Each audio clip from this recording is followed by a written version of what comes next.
పెద్దపల్లి జిల్లా కాల్వ శ్రీరాంపూర్ మండలం మొట్లపల్లి గ్రామంలో పూజల పేరుతో నమ్మించి దంపతుల దగ్గరున్న నగదు బంగారాన్ని ఒక ఆగంతక మూట దోచుకెళ్లింది.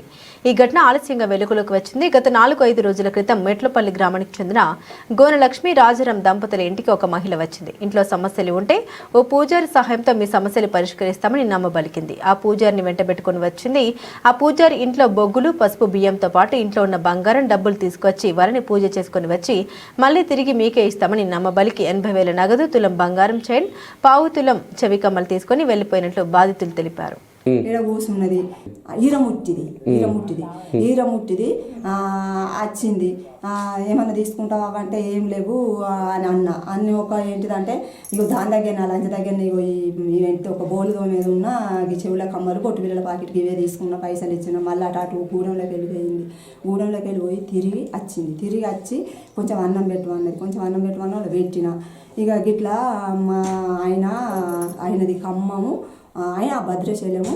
ఆయన మంచిగా చేస్తాడు, ₹1 తీసుకోడు, మళ్ళీ అందరి పైసలు ఉండబోతాడు, నగలు ఉండబోతాడు, పూజ చేయించుకొని మళ్ళీ ఎవ్వలేళ్ళకు తెచ్చిస్తాడు అన్న వాళ్ళే అవో దాని మాట నమ్మి ఇక మమ్మల్ని నేను నమ్మపోదు కానీ ఏమో జల్లింది పాంచాను, ఏమో జల్లింది. నన్ను 10:30 సోమవారం 10:30 దీపం సుతంగా నింపుకోలేదు. దీపం ఏం చేసిండు, ఏందో ఇట్లా చేయి పట్టిండు, 3 వీటికి పసుపు తెమ్మన్నాడు.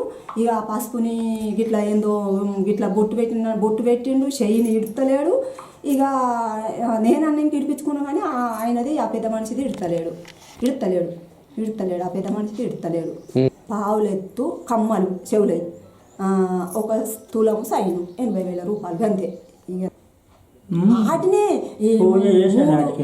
3 ఇవి నేను పూజ చేయించుకొని పట్టుకొస్తానని 3 వీటికిళ్ళ బియ్యం, 3 బొగ్గులు, 3 వీటికిళ్ళ పసుపు ఇవి పట్టుకొని పోయింది.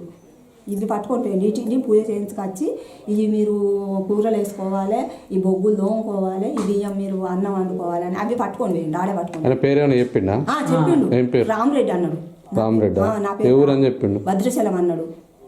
కాళ్ళు కడుక్కుంటాను, నేను పని వచ్చిన వాళ్ళే ఏంది కాళ్ళు కడుగుతానని నేను అన్నా. ఏం లేదు బాబు, నీ కాళ్ళ నొప్పులు నేను మంచిగా చేస్తా అన్నాడు. సంచి ఉండే ఇట్లా సంచి, ఇక ఇట్లా అన్నాడు. ఇక ఇట్లా అన్నవాళ్ళు ఏమంటానని నాకు ఏం తెలియదు. ఇక రా బాబు పోదారా అని నా చేయి పట్టుకొని ఇంట్లో తీసుకొని వచ్చాడు. కుర్చీ పో అన్నాడు. కుర్చీ తెచ్చిన, ఇది వేయమన్నాడు. ఇక గీని వేసిన, ఇక కూర్చున్నాడు. ఒక షైను 80,000 రూపాయలు, పావులెత్తు కమ్మలు అవి చెప్పింది. బియ్యమును, బొగ్గులు, పసుపు, అది